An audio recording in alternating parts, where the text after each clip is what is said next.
Hey guys, we are back in the cul-de-sac today to show you this Ford Transit HD kit. And this has a ton of clearance, and that's because it has a Weldtec Designs 5-inch kit on it. I'm really excited to take some measurements and show you just how much clearance it has. So this is a 2019 Ford Transit HD. This is actually a Class B motorhome, and you may be thinking, wow, that sits really nice. Well, that wasn't the case when this RV came in, and that is the case with a lot of these Class B motorhomes is they sit really, really low to the ground, making it more difficult just getting gas, which you know you have to do a lot when you own a motorhome. So on this particular motorhome, it got a 5-inch kit. This is going to consist of a coil spacer up on the top, along with our lower control arm. Now we are in our Gen 2 arms, and our Gen 2 arm is going to have adjustable camber on the bottom, as well as adjustable caster on the back side of it. A lot of big benefits because the Ford Transit does not have any camber or caster adjustment from the factory. We are also running our 3-inch HD lift spindle, giving us another 3 inches. So let's take a couple measurements here.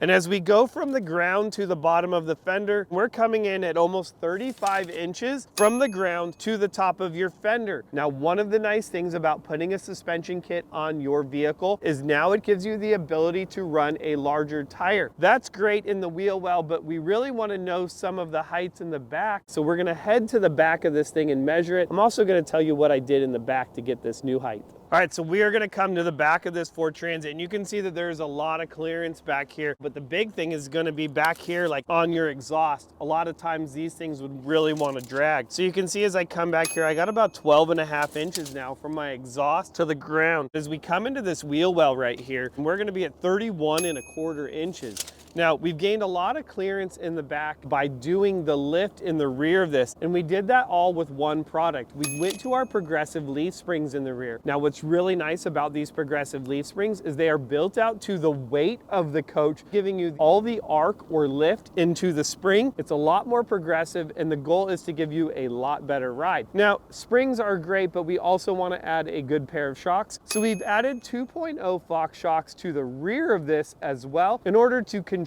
that ride. And that's going to wrap up this 5-inch kit on this Ford Transit. We do want to measure the back because that's a big deal. I know you want that clearance back there. A couple more measurements. All right, guys, so we want to talk about protecting your investment here. And as you can see on the bottom of this hitch in the back, it has drug quite extensively. So as I come to the back of this, we're going to be about 15 inches to the bottom of your hitch. I definitely encourage you, go out in your driveway, measure your hitch, and comment down below what your hitch height is, because I know that that is a big potential problem with your RV that we can fix here at Weldtec Designs. You know that I'm having fun hanging out in the cul-de-sac talking about motorhomes and vans, and this particular one is a leisure van built by Travel Vans. This is considered a Ford Transit. This is a Class B. Love the height of this. It's not going to be dragging ass, and that's really important. So again, up front, 2-inch spacer, 3-inch spindle, lower control arm. In the rear, progressive leaf spring built out to the weight of what this coach actually is, and a set of 2.0 Fox shocks. If you like these kind of videos, let me know down in the comments section below. Thumbs up. Otherwise, guys, I'm Jeremy from Weldtec Designs. I'll see you guys in the next video.